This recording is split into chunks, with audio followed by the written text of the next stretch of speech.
Hello mga guys, magluluto po tayo uli. Ito po tayo mga guys. Time to check to magpiprito tayo ng isda with bangus uli. Dahil ito ang kaya kong lutuin. Panoorin ko mga guys, ngayon ito nalinisan ko na yung tilapia. Ay, tilapia ang bangus pala. Yung mga guys, nakunan nyo po ako kung paano ako magprito. Yan, sa kawali na po siya. Dahil magpiprito na tayo. Yan po. Dahil wala tayo stand. Tagaan nyo lang po kung paano ko ito piprituin. Dahil mainit ng mantika. Ito, yan. Dahil po niyan, mag-piprito na tayo. Tingnan natin kung tutunog na siya. Ayan, okay na. Pwede na natin ilagay ang bangus. Ay, bangus kasi.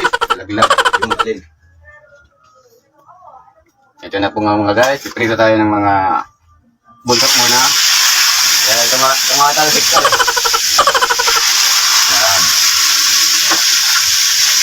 Piprito tayo. Aray! Dahil tumatalsik mga guys. Kukunin ko ang takip nito. Natatalsikan ako.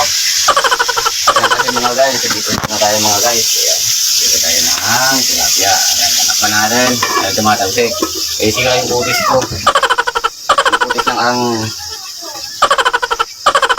yung manggi. So mga guys, luluto tayo. Panoorin niya. Panoorin niya ko. Isa pa lang. Isa pa. Ayan. Tamang luto tayo. Sundan niyo ako sa akin channel lagi at saka sa TikTok account ko.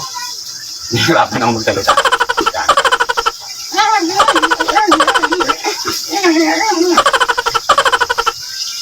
Kasi ito, may sausawan na tayo. May pang ulam na. Hanggang mamayang gabi ulit ito. Yung niluluto ko, 1 piraso, 2 piraso. Dahil 3 lang kami.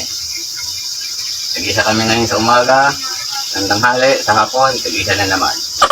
Yung isa na ko, may na kumain ng isda. Kami sa ngayon, itlog at saka isda. Ayan mga guys, panoorin ko ako. And shoutout sa walang sawang suporta nyo ko. And sa mga lahat ng comment section ko, shoutout po sa inyo mga idol na hindi ko man kayo na papangalanan. Maraming salamat sa walang sawang suporta sa inyo po. And papasalamat po ako. Nandito lang lagi si Mr. Kilabot dyan. Makikita nyo ako kung nasa layover. Nagtanot ako katabiti ko si Mr. Chip Kilabot ngayon kasi Chip tayo. Nasa labas. Dancing Kilabot. Saan tayo sumasayaw. Kaya dito muna tayo ngayon.